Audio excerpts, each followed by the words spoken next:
Hi guys, ட்ரெண்டிங்காக போயிட்டுருக்க Japanese fluffy omelette எப்படி பண்ணுறதுன்னு தான் நம்ம பார்க்க போகிறோம். அதுக்கு வந்து நான் 2 எக் எடுத்திருக்கேன். உங்களுக்கு நீங்கள் எவ்வளோ எக் வேணுமோ அவ்வளோ எடுத்துக்கோங்க. ஸோ எக் ஒயிட்டையும் எக் யோக்கையும் வந்து பார்த்திங்கன்னா செப்பரேட் பவுலில் வந்துட்டு நான் போட்டுக்கிறேன். ஸோ அப்போ தான் வந்து பீட் பண்ண ஈஸியாக இருக்கும். ஸோ எக் யோக்கில் வந்துட்டு கொஞ்சமாக சால்ட் போட்டு அதை நான் ரஃபாக பீட் பண்ணி வச்சுக்கிறேன்.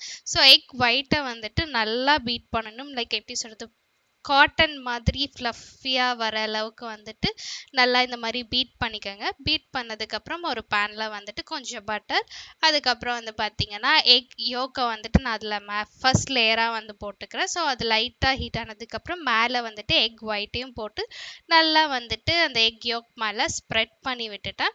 ஸோ ஸ்ப்ரெட் பண்ணி விட்டதுக்கப்புறம் உங்களுக்கு என்ன மசாலா வேணுமோ அது போட்டுக்கலாம். நான் வந்து கொஞ்சமாக கரம் மசாலா அண்ட் சால்ட் போட்டு அது வெந்ததுக்கப்புறம் எடுத்து டேஸ்ட் பண்ணி பார்த்தா அவ்வளோ ஒரு சாஃப்டாக இருந்தது. கண்டிப்பாக நீங்களும் ட்ரை பண்ணி பாருங்கள்.